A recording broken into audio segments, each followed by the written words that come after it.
Thanks for interrupting your lunch break for this. Good afternoon, everyone. Welcome to Weeding Out Morale-Killing Behaviors. My name is Ron Glidden. I'm a retired police chief. My background, real quick, before we dive into this, is a little over 26 years in law enforcement. Spent the last 17 as a police chief in Massachusetts. And like many of you, I spent a lot of my career trying to be a committed student of leadership, trying to research ways to be a more effective leader and to be quite honest with you, try to find a way to make my life a little bit easier. I will tell you that in 2011, when I officially retired, if you can call it retirement, I created a program called Bulletproof Leadership, and I started traveling around the country and working with leaders like yourselves, different departments pretty much of every size in all different parts of the country. And by the way, I know there's some white spaces left on there. It's not because I don't want to go there. I just haven't got there yet. Two things I want to point out, and the reason I show this map is because sometimes people think, well, it doesn't apply to us. And I will tell you that regardless of the size of the organization that I've been to or where in the country I've been, what people are telling me is that we all share similar problems pretty much everywhere I've gone. And I've tried to not only impart what I've learned at these different places or to these different leaders, but I've tried to listen to what they had to say. And I've tried to hear their common problems, their common employee issues, and frequently, I also have heard some great ideas, like here's how we deal with them. So I've tried to incorporate those ideas into the next 55 minutes or so of information you're going to get today. The second thing that I learned from traveling around the country, talking to departments, is that there's one thing that we seem to share above all else. And it doesn't matter if I'm talking to a 3-person department or if I'm talking to a 3,000-person department. The only difference in those two extremes is one has more of this than the other. And now one thing that we all share in common is that we all seem to have a morale killer, don't we? We all have that one person, maybe you got a bunch of them, but I bet you have at least a few of them. Now, if you're wondering, what the heck do I mean by morale killer? I'm talking about that one employee that sucks every bit of enjoyment out of the job. Like if it wasn't for him, it wouldn't be so bad. You might even be counting the days towards your retirement because of that one person. It's a toss-up. Is he going to retire or are you going to retire? Who's going to go first? Now, if you're wondering, well, what do I mean exactly by a morale killer? I mean that person who, when you go home at night and you should be spending time with your loved ones, thinking about relaxation, you're thinking about that morale killer. You're thinking about that one person or group of people that you work with that you're going to have to deal with the next day, or at least you should deal with the next day. And then when you go to work the next day, on your way to work, you have a headache before you even get there. And then you pull into your parking lot at the station and you see that this guy who's supposed to be working days with you, he's not there. His car's not there. And the only thing that goes through your mind is, he's not here today. I don't know if he's sick or dead. I don't even care. We're just glad that he's not there because it makes our life so much easier. You know, I mean, morale killers, honestly, they are people that they promote negativity and low morale. They cause burnout, stress, job turnover. They don't leave, by the way. They stay. They just cause other people to leave. They cause our good employees to leave. They cause hate and discontent between coworkers, hate and discontent between supervisors and their subordinates. They undermine your authority on a regular basis. And by the way, they don't keep all that negativity in the station. They go out on the street and they cause you problems out there with the public as well. Some of you were probably just here a little while ago dealing or attending a class on accountability. Great workshop, but a lot of times people said, get rid of the person. Just fire them and that would be the end of it. Well, Wouldn't that be great if we could just like get rid of all of them? Unfortunately, sometimes the stuff that they do, sometimes the morale killer stuff that they do is not the stuff we can necessarily fire them for, even though we might like to. It's stuff that we basically have to endure or find some way to hold them accountable. And that's what I want to spend the next hour talking to you about today, is how can we find a way to hold these folks accountable? But I need to ask you this. When you hear the word accountability, and I heard it a bunch of times this morning already, when you hear the word accountability, do you automatically think about discipline and punishment? Because if you don't, I will tell you that some of your subordinates, some of your employees absolutely do. When you're talking about holding them accountable, they're thinking they're being disciplined. They're thinking they're being punishment. And don't think for a minute that they're alone in that, because some of your subordinate supervisors think the exact same thing, which is exactly why they delay so long in holding people accountable, because they think that, I hate to use the word buddy, but you know, I don't want to be the person that punishes my employees. I want to help them. And they think of it in these terms. Think of your progressive discipline cycle. Or progressive discipline procedure that you have in place right now. Here's what happens. Many of your subordinate supervisors think that the existing system is a mechanism for building a formal case. It's a mechanism, that's all. It's a formal process for building a case. What do you think the average patrolman is thinking it's building a case for? Termination, right? Every once in a while somebody will say, I think we're building a case to have a better employee. Yeah, good. Keep dreaming, right? They're thinking no matter what, if they get entered into the formal disciplinary process, your progressive discipline, they think it's about punishment, that you're basically covering your tracks so that you can terminate them. In some cases that might be true, but most of the time it's not. Here's the problem that you deal with as a chief particularly. You have supervisors who think that since my subordinates think that it's about building a case, I'm going to show them that I'm different, because I'm one of their pals. I'm here to help them. I'm here to protect them. And so what they do is they delay in engaging with the person. They delay in intervening when they see inappropriate behavior. And what happens is by the time they get around to saying anything, it's usually ineffective, and it's usually just in the form of casual conversation. I've gotten to departments where I said, do you do counseling? And they said, well, we used to have reprimands, but we don't anymore. We call it counseling. And I always ask the same thing. Does counseling go in their file? And they'll say, oh yeah. And then I'll say, well, how often does it happen? Oh, it never happens, because unless the guy really screws up, none of the supervisors want to put anything in the file. So what happens is we end up with repeated casual conversations over and over again. It's like Groundhog Day, the movie. It's like, didn't I already have that conversation yesterday? I mean, how many times am I going to talk about this? Same thing over and over. So here's what happens, though. Even those supervisors that hate conflict and want to be everybody's buddy, at some point are going to get frustrated, because you know what? For some of our employees, those casual conversations don't work. I could have them 3 or 4 times. I could have them a dozen times, and they just don't make a difference. So some of us, and some of our subordinate supervisors, get frustrated. They get angry with themselves. They get frustrated with the employee that they are trying to help. I don't want you to go into the progressive discipline system. I don't want to write you up. I want to help you.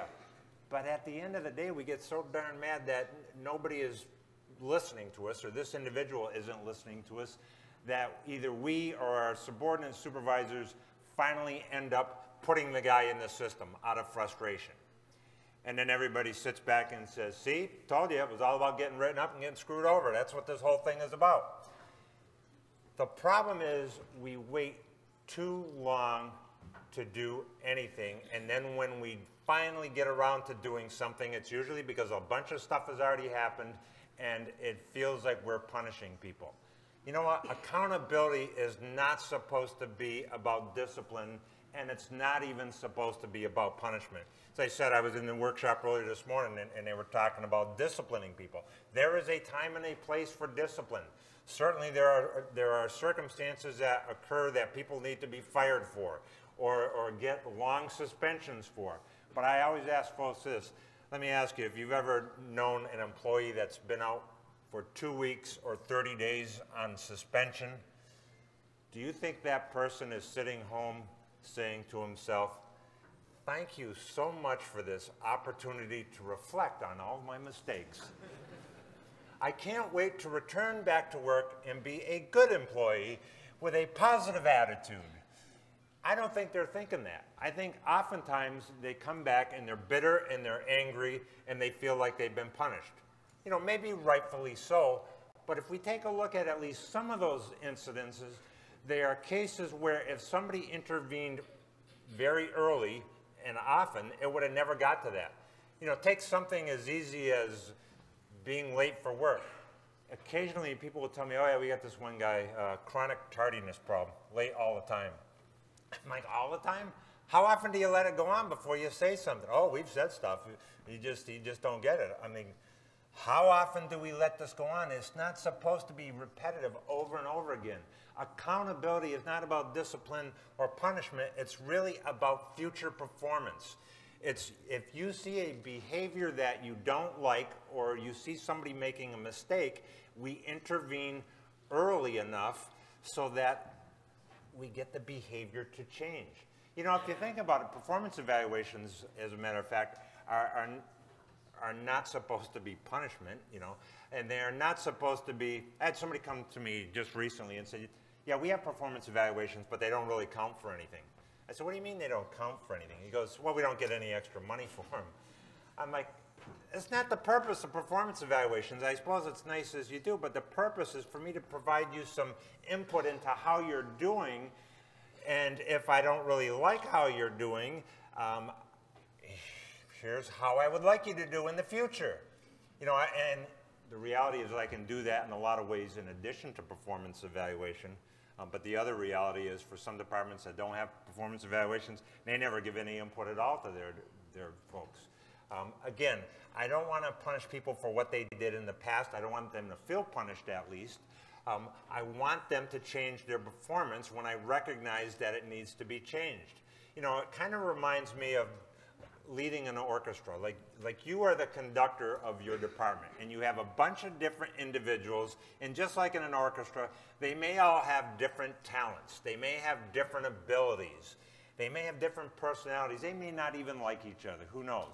But at the end of the day, it's your job to try to conduct each one so that you get one sound that sounds halfway decent and they work together as a team. Now, honestly, I don't have any experience in an orchestra. The closest thing I had to any of this was, I will have to tell you, about 4 years ago, my wife and I had a midlife crisis. Yet, I'm sure some of you have gone through midlife crises yourself. You know how they are. Our midlife crisis was we both decided to learn a musical instrument. I know, you've probably done it yourself. Here's a side tip before I move on. If you've ever in your life, you know, nothing to do with accountability, if you've ever in your life thought about learning a music instrument after you retire, please, please, please do not wait till you retire. It takes a long damn time. You should start now. But in any case, so we decided, let's do this. You know, what the heck, our self-esteem is good enough. We can embarrass the heck out of ourselves. So we did it. She decided to learn how to play the guitar, and I was going to try to learn how to play the fiddle. And we struggled along for a couple years, taking lessons and practicing at home and thinking, we're not horrible. We're having fun. And last summer, we decided to ramp it up just a little bit. So we took a trip to Tennessee, and we went to this bluegrass camp in Tennessee where 50 other adults were also having a midlife crisis.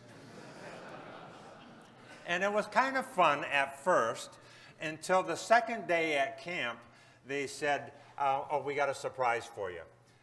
We're going to break you up into groups of just like 5 or 6 people, and on Saturday night, your group is going to perform 2 songs before a live audience in downtown Nashville. Well, about that point, we're about ready to pass out and go, oh my God, what the hell was I thinking when we came here? This was supposed to be fun, right? So they broke us up into groups, people that we never met before, and I got stuck in this group with 3 successful businessmen, 2 doctors, and me, a retired police chief. Talk about a bunch of personalities, like personalities and opinions that far outweighed our musical ability, I can tell you that. So here we are, all thinking we all knew what we were supposed to be doing, and making so many mistakes that we figured we would just skip the small mistakes and just kind of fake our way through the thing. And fortunately, after just a little bit of time, they said, you folks, you adults need some help. And they assigned someone to help us, a professional musician who was going to coach us. Now, we only had this practice for about an hour a day. The rest of the time was spent doing other things. And the first thing he did was start picking out the simple mistakes that we made, the ones that we were going to ignore because we didn't think they were that bad. And by the end of the week, when it came time for a performance, it wasn't sounding terrible. You know, I mean, that's the standard. Don't sound terrible, you know. So we ended up, of all places, we went to the station in Nashville and had to get up on the stage in front of about 100 people and perform these 2 songs. We actually made it through without throwing up or passing out or anything, and it was a life-changing experience at the time. But when I got done, I went up to this guy that had coached us throughout the week, and I said, I don't know how you did it. You took, you know, a group of opinionated adults and you pointed out all the mistakes we made without making us feel absolutely horrible about ourselves, and you end up with some results that weren't half bad. I'm like, I wish I could have figured out how to do this earlier in my law enforcement career. And he told me, you know, early intervention is really the key to correcting bad habits so you can focus on improving future performance. It's really about the future, not the past. And I'm thinking, that's what I always believed, but I never put it in words before. You know, when we hold people accountable, it's not because I want to punish them. I don't want them to feel like I'm putting this thumb down on top of them. I don't want them to feel bad. I just want them to change their performance. Make it meet my expectations. Do what I ask you to do. Doesn't seem like a hard concept, but so many people have a problem with that. You know, it's really called early intervention. You know, we need to figure out a way to intervene earlier and more often than we do right now. What I learned from this experience, and I think I always believe this to be true, is that I learned that it's really not nitpicking. If you make a correction at the beginning, it's not nitpicking, it's correcting something. When people tell me they got a person that's chronically late, I'm like, how many times did you let him be late before you said something? And usually they'll say, well, you know, he was only like 5 minutes late, and you know, then he was 10 minutes late, or what. I'm like, what if you got him right at the beginning? Is that nitpicking? No, it's like, you know what, in our department, you don't get to be late. I don't care if it's 5 minutes or not.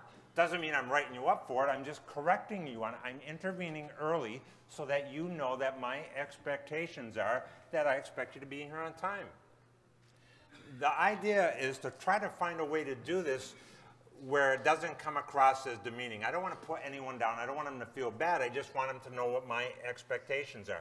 And here's why. Because it prevents mistakes from becoming bad habits.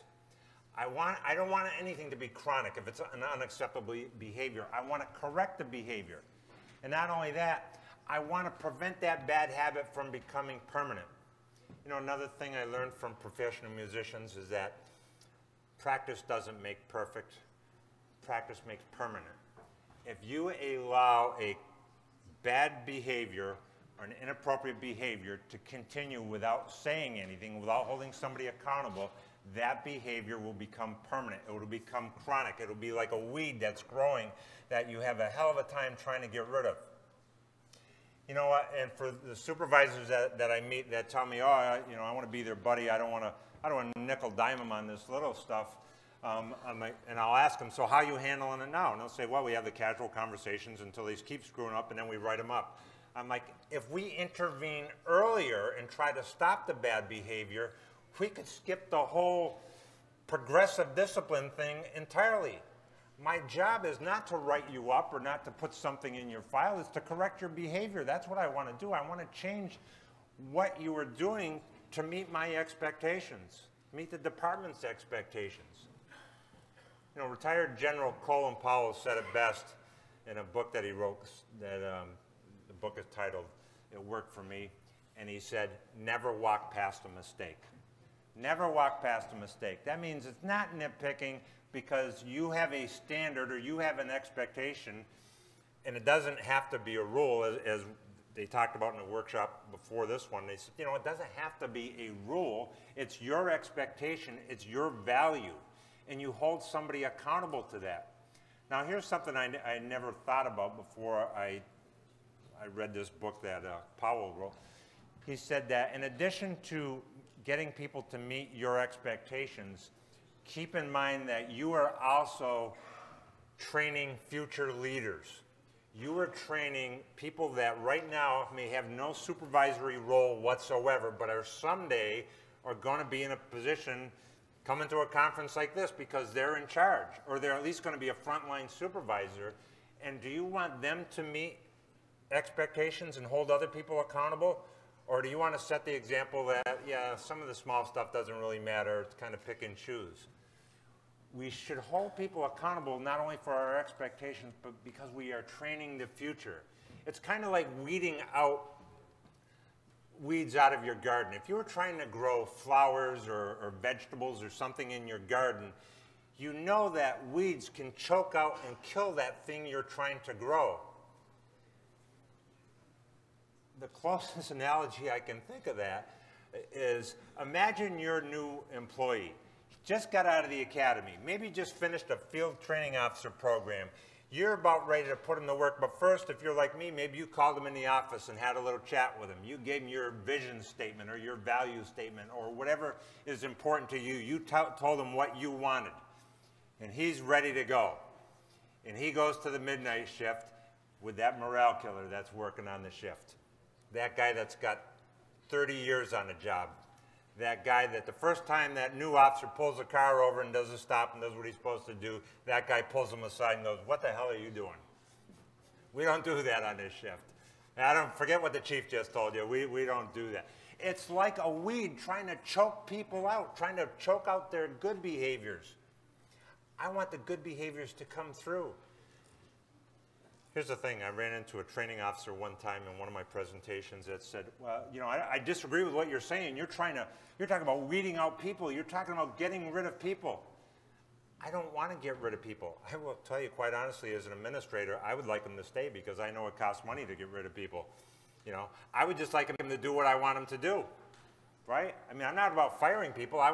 They can stay, but here's my expectations, and you need to meet these expectations.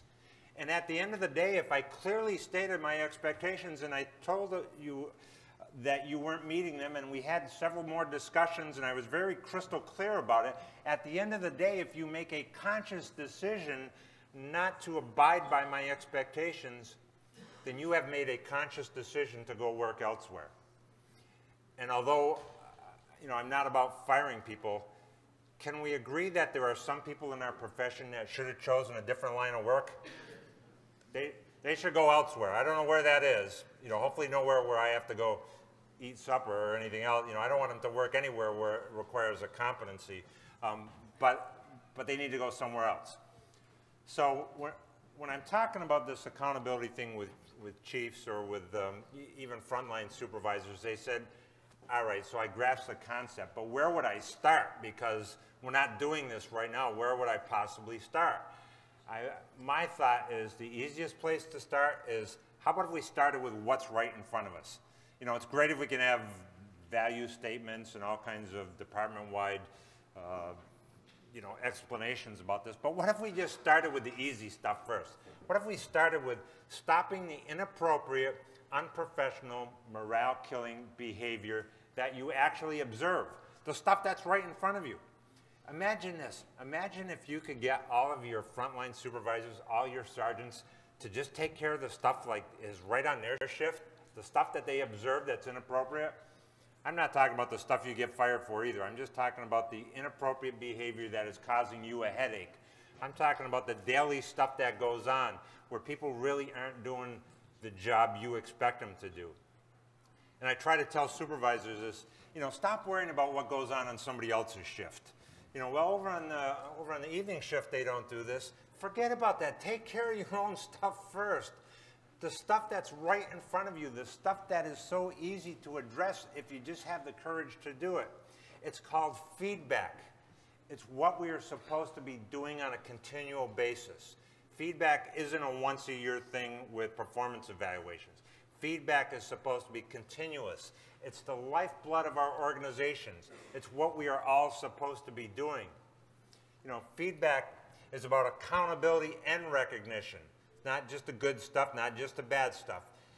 And you know, one of my biggest frustrations is when I hear that employees said, yeah, well, I know when I screw up because I get yelled at by my boss. Other than that, I pretty much don't hear from anybody. People should not have to guess how they're doing. One of the biggest stressors in getting annual performance evaluations is because people have no idea how they're doing throughout the year.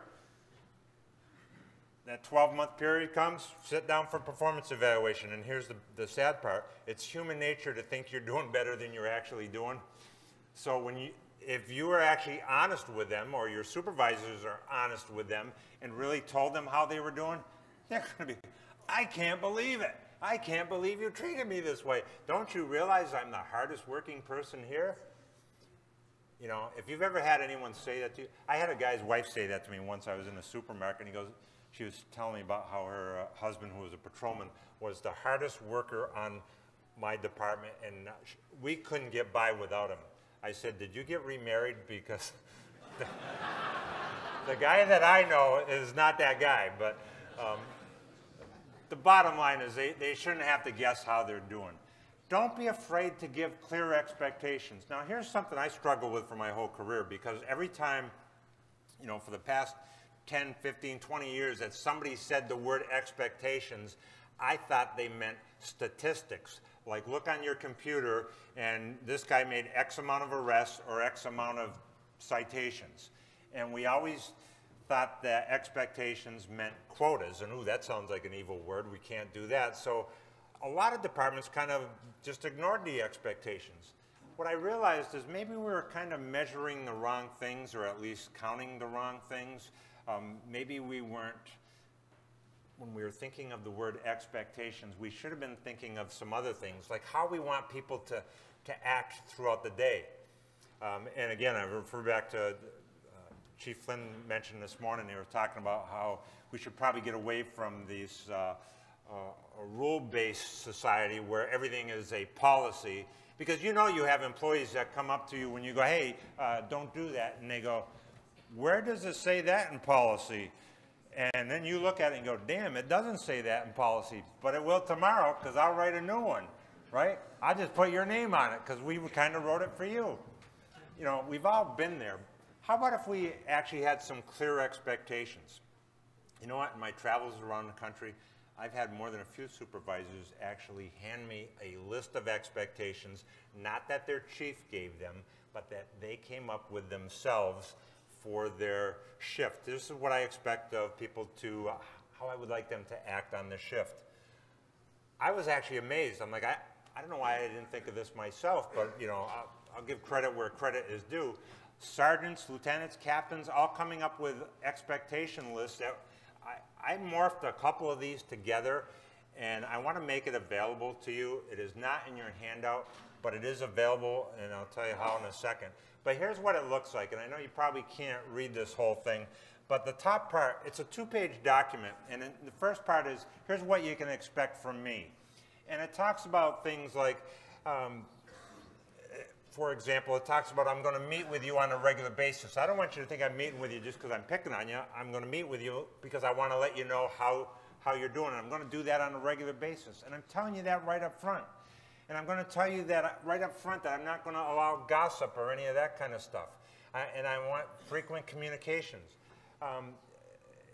At the bottom of this particular page, it actually talks about if you have a problem with me, and this is for people other than chiefs, but if you have a problem with me, I would like you to deal with me first, but if it doesn't work for you, here's where you go next. And it actually, this particular page had 4 lines where here's the next steps in the chain of command, so that there is a clear path to resolve some of these issues before it has to get into a big blow up. Now, the second page of this particular expectation list is, here's what I expect from you.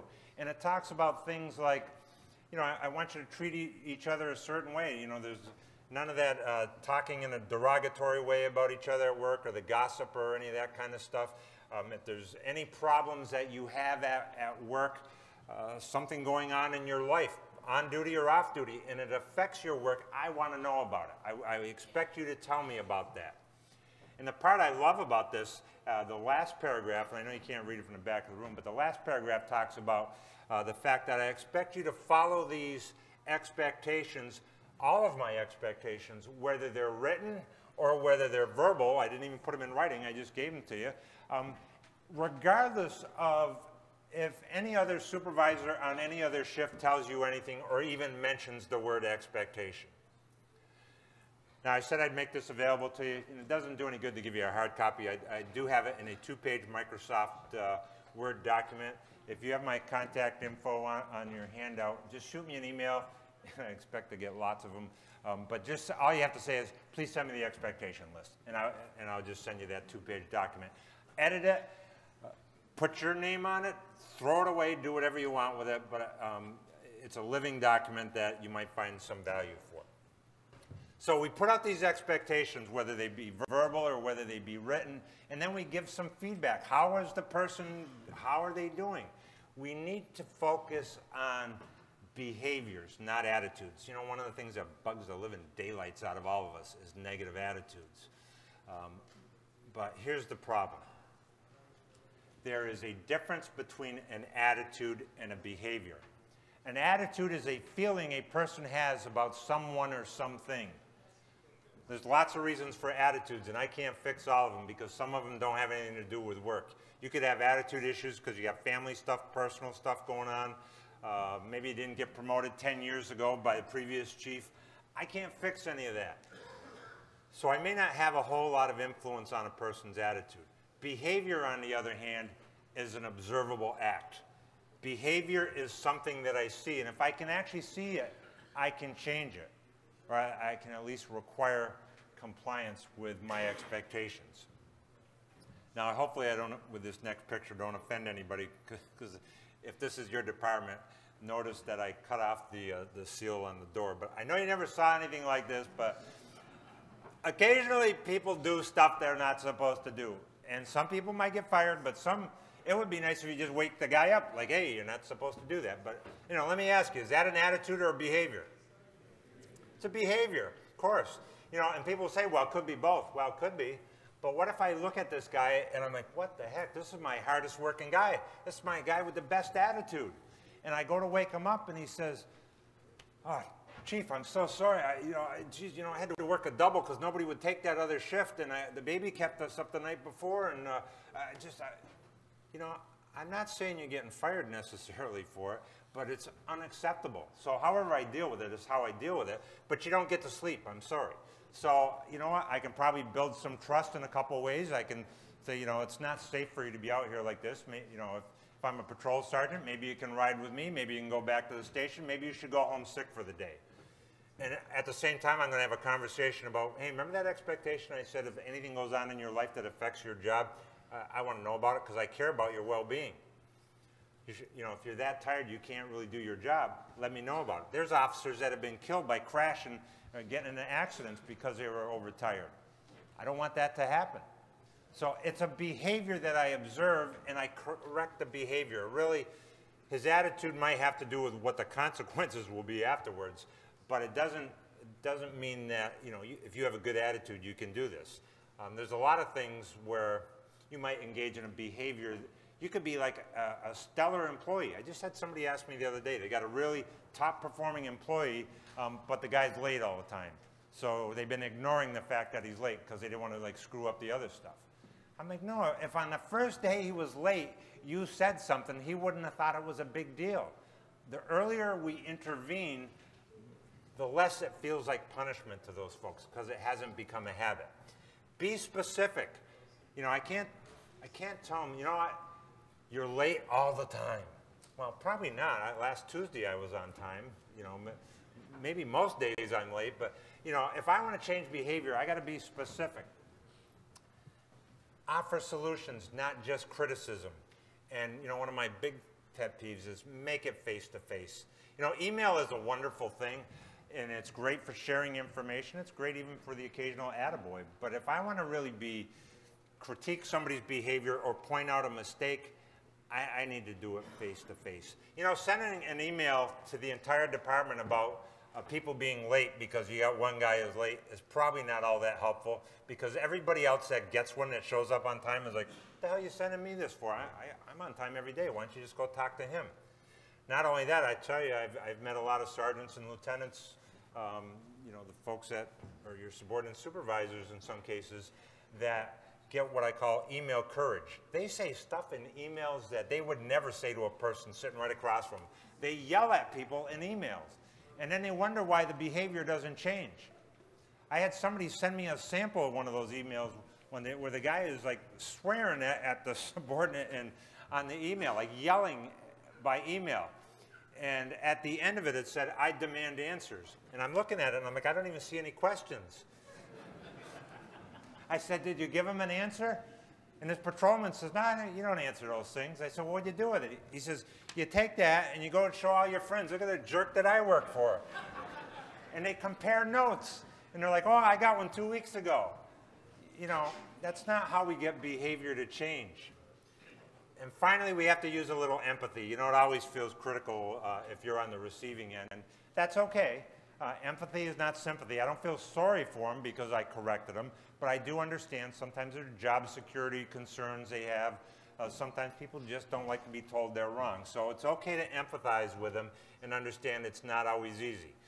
Sometimes you know you've had those casual conversations with people and they've gone out to the rest of their coworkers and go, "I just got yelled at." I'm like, no, that wasn't yelling. That was just talking. And that's what they think sometimes. So just understand that it usually always feels critical. Now, I want to talk about what I call a 7-step process, which is kind of the nuts and bolts of what we're talking about today. It's how to deal with those repeat behaviors, those chronic behaviors. It doesn't really have anything to do with those behaviors that immediately skip all this stuff and get you fired. Like when you steal something out of the evidence room, you don't need this 7-step process, right? You know, you do something that you skip all this stuff and just go right to internal affairs and get fired or go to jail somewhere and serve federal time or what. Those kind of things we're going to skip all this process for. But having said that, you know, too often when we talk about accountability, people think of those big things. And I don't want to say they're easier, but in some respects they are. It's the little stuff that you and your supervisors deal with on a daily basis that we need to find a way to deal with. And hopefully this will help you do this, help you deal with that, regardless of what the issue is. So here's how this works. The number one thing, probably the hardest thing that you'll have to do in this is not having a discussion with anybody. It's figuring out what the problem is. And if you're thinking, no, that's impossible. I know, I got this problem employee. He's a morale killer. I know what the problem is. Here's the issue. Think right now, think back to your biggest problem employee, the biggest headache you have ever had in your career. By the time you or any of your supervisors ever sat down with that person, is it usually just one issue? No. It's usually like a shopping list. You know, there was finally a straw that broke the camel's back, and we're angry at this guy, so that anger gives us the courage to sit down and have this discussion. Usually at that point, we have a shopping list of things we want to talk to them about, and could be a 2-pager even. Here's what we need to do. We have to figure out what exactly is the problem. What is the most significant issue? You know what, when I'm going to have a discussion with somebody about their behavior, if I really want their behavior to change instead of just chewing them out, I need to figure out what's the most significant issue, maybe the top 2. I just talked to a chief recently. He said, I'm having a heck of a time with new employees, some of my younger employees. He said, not only can I only talk about 1 or 2 things at a time, the whole conversation can't last more than 5 minutes. Have you had to deal with that where like you've lost their attention if it's not short and sweet? So figure this out. What's the biggest problem? By the way, I'm not saying forget the other stuff. I'm just saying we need to focus on those on a different day. Pick the top one or two. Do a little homework before you ever meet with the person. If this is a repeating problem, a chronic problem, sit down in your office and write down in a sentence or two what the problem is. If I had you in a full day class, I might give you an index card and say, write down in 2 sentences what the biggest problem is. When I do that, sometimes people go, can I have another card? Can I have another one? And they write me an essay. I'm like, if you have to give me an essay of what the problem is, that guy that's sitting in the chair across from you is never going to get it. He's not going to understand. He's going to understand you're mad at him, but he's not going to understand what the problem is. We need it short and sweet and to the point. Take a look at what you wrote and decide for yourself, is it an attitude or a behavior? If it's an attitude, I'm not saying we're going to ignore it. We just need to change it. I had somebody tell me recently, oh, I got this bad problem. They're just not motivated ever. I'm like, ever? And they said, no, not motivated, unprofessional, not a team player, bad attitude. I'm like, I don't know if I can fix any of those. What exactly was the problem? And it was in a crime lab, and this person says, well, when this one worker is really busy over here, this other worker finished her work and said, that's not my work, so I'm not helping, so she's playing solitaire on the computer or whatever. I'm like, you know, your problem is, when you're done with your work, go help here. I can do it in 2 sentences or less. Pick the specific problem. Forget the attitude. It's like that guy that comes in late for work and his uniform is all a mess, and he comes through the door, I hate this place, I hate everything about it, the chief's a jerk, I hate everything. You know, attitude, unprofessional, lazy, all those things are true. Not sure I can fix any of them. You know what I can fix? We start at 4 o'clock. It's 10 after 4 tomorrow. You need to be here at 4. You need to wear the proper uniform. You need to have your name tag. You need to have whatever it is that you want. And you know what? You don't get to say whatever you want either. Saying like the F word, every other word out of your mouth, that's a behavior. It's not really an attitude. Figure out what it is that you don't like, what you determine is unacceptable, and reword it so that we're talking about a behavior, not an attitude. Is it specific enough to change? Can you actually change it? And finally, do you have the ability to change it? There are some things that we look at and we go, I don't have the juice to do that. You know, I'd like you to come to work 15 minutes early and be ready for work right when the clock strikes 4 or whatever. I may not be able to do that. You know, I may have to put up with some things that you do that bug the living daylights out of me, and I can't fix them. So I got to take a look at that before I even go to the next step. The next step's determine the performance gap. Here's my expectations. Here's where you're at.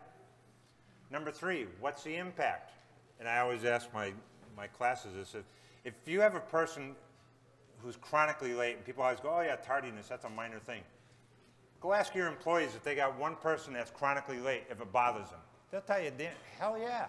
If I'm there on time, I'm not only bothered by it, I'm aggravated that there's a supervisor there not saying anything about it. Why should I do all the work? We all get paid the same, and in some cases, that guy might even get paid more. So there's an impact. Number 4, what are the consequences? I don't always have to explain all the consequences, but I certainly need to know what they are in case you get that sarcastic employee that says, so what? I need to create a plan. You know, my plan could take all of 30 seconds. If I have a guy that's chronically late for work, my plan could be, hey, it's 10 after 4. We start at 4. Tomorrow you need to be here at 4. That could be my whole plan. On the other hand, if I'm dealing with a hygiene issue and I got a patrolman that comes to me and says, Chief, I'm not riding in a cruiser with that guy anymore. He stinks. He's got BO. You got to fix it.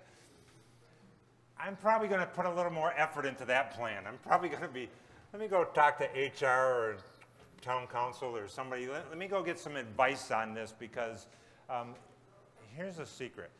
Sometimes our employees' emergencies are not necessarily our emergencies. The fact that you think I need to do it right now, sometimes I need to go think about it and do a little bit of planning. So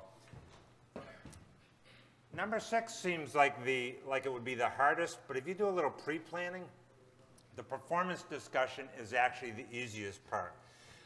Some people would call this counseling, and the only reason I don't call it counseling is because some departments have counseling as a formal part of their discipline problem or process. It's like, I'm just counseling you. This is counseling. Don't feel too bad. It's not a reprimand. Oh, but by the way, sign this form that you were counseled because it's going in your file.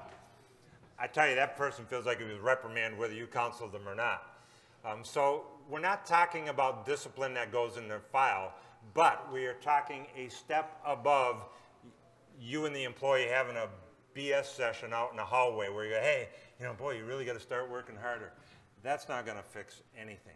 This is more of a sit-down thing where you sit down and actually have a serious conversation with the person. And he says, well, am I in trouble? Well, it's serious enough that I'm taking the time out of my day to sit down with you because I don't want you to be in trouble. I don't want you to have a problem. And you're basically setting your clear expectations for this person. That discussion could take 5 minutes. It could take, I wouldn't spend more than 10 minutes on it, to be honest with you. You're going to hear his side as well, but basically it's about giving your expectations, and I'm not BSing the guy. I'm not telling him how wonderful he is. I'm not trying to soft soap it. Short to the point, tell him what the problem is, tell him what your expectations is, and the positive thing here is, I know you're going to take care of this. Shouldn't have to have this discussion again. Here's the thing. I need some agreement on his part. I don't need him to sign anything, but I need some agreement because if I end up back in the same spot and I end up having to have this discussion again, my next discussion is going to start off with, you said you were going to take care of that. You actually gave me your word. I don't really need your signature. I'm not worried about that. I had somebody in one of my classes said, yeah, well, what if he denies he ever met with it because he didn't sign anything? I'm like, really? Then we'll skip this whole informal thing and go right to the formal if he wants to play those kind of games, right? I'm trying to help the guy here. But my second or third or however many more times I do this, those are going to be about trust and about you gave me your word that you're going to take care of this. You know, can I trust you? You gave me your word. Are you going to fix this in the future? Why? Because I don't want to have this problem over and over again. It's not about chewing anybody out. It's about fixing the problem. And number 7 is follow-up, where basically if the next day or next few days it seems like it's taking care of itself, I'm going to say, hey, that thing we talked about, thanks for taking care of that. I appreciate it. In some cases, basically, he's just doing his job. He's not doing anything award-worthy. He's just doing his job. Why would I recognize it? Because what gets recognized gets repeated. If I see him engaging in a behavior that I like and I want that to continue, I'm going to recognize it. On the other hand, if he engages in the same bad behavior, I'm calling him right in. We're having that discussion again. Let me show you how it would work in a real-life example. Gossip is an easy example. I know your department is different and you don't have any gossip. But if gossip was a problem for you, you might have it in a policy. You might not. Some places do. Even the places that have it in a policy, I'll ask them, do you have any gossip problems? Oh, yeah. Do you have it in a policy? Oh, yeah. Can't gossip in a policy. Did that fix it? Nope. Still get gossip. It's almost never enforced. You can enforce it even on the shift level. I don't care what the hell you do on that shift. On my shift, we're not gossiping. Why? Not because I want to cure all the gossip in the world, but because I want to create a safe place where people feel they can come to work and trust their supervisors and trust their coworkers and don't feel like people are crapping all over them. That's the beauty of stopping gossip. It's not so much to cure gossip as to build trust. So here's how we would do it. Number 1, we would identify the specific problem behavior. I need to know what gossip is to me before I sit down with anybody else. So I'm going to say gossip is derogatory comments and character assassination about a coworker that's not present to defend himself. I need to know what it is right off the bat. Number 2, what's the performance gap? What were my expectations? Well, I actually gave you written expectations and told you what I expected as far as treatment of coworkers. But on 3 occasions, I heard you talking trash about this coworker that wasn't present to defend himself. I should have stepped in right when that was going on, but I thought it would correct itself. It didn't. It seems to be getting worse. Got to put a stop to it. That's the performance gap.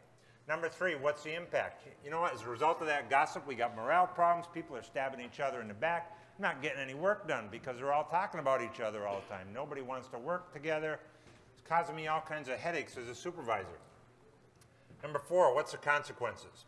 Here again, I said, I don't have to read out the consequences, but you got those employees that say, we don't have that policy that says I can't do this. So what? Well, I got to tell them what the so what is. Well, I can start off with easy stuff like, You lose the respect of your coworkers. You know, nobody wants to be part of a hostile work environment. I know you got that employee that's going to say, I don't care, I don't like any of them anyway. I don't care what they think of me. Okay, let's go to number 2. How about poor performance ratings? Some people care about those. Others either don't have performances, evaluations, or they go, I don't care, we don't get paid for them, I don't care what you give me on those. So I always tell, especially frontline supervisors this, they might care about this. It's called additional supervision. That means frontline supervisors have to do a little more work. That means, you know, if you have parameters that are normally here for your good workers and they get to have a whole lot of flexibility there, you tighten those parameters a little bit. You know, if I have to worry about how long it takes somebody on a call or are they supposed to be in a certain spot, I might have to do a little more checking. I saw a quote this morning that said, if you're going to have expectations, you should have inspections or something like that, which basically meant don't throw out a bunch of expectations and ignore what goes on. So if I'm telling you what I want done and I don't think you're kind of living up to my expectations, I might have to narrow those parameters. And finally, you know, we always had that progressive discipline option. You know, the reason I'm having these performance discussions is to prevent that person from having to go through that. I really want the behavior to change. It's not about punishing anybody. It's about getting the behavior to change and having them do exactly what I want them to do. Number 5, create a plan. You know what? In this case here, we're talking about gossip. My entire plan could consist of this.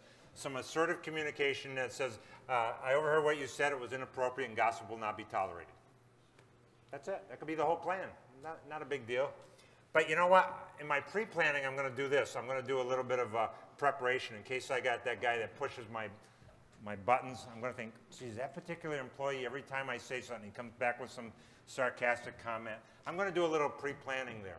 Because I had somebody tell me one time in a class, you know, whose business is it? I can say whatever I want.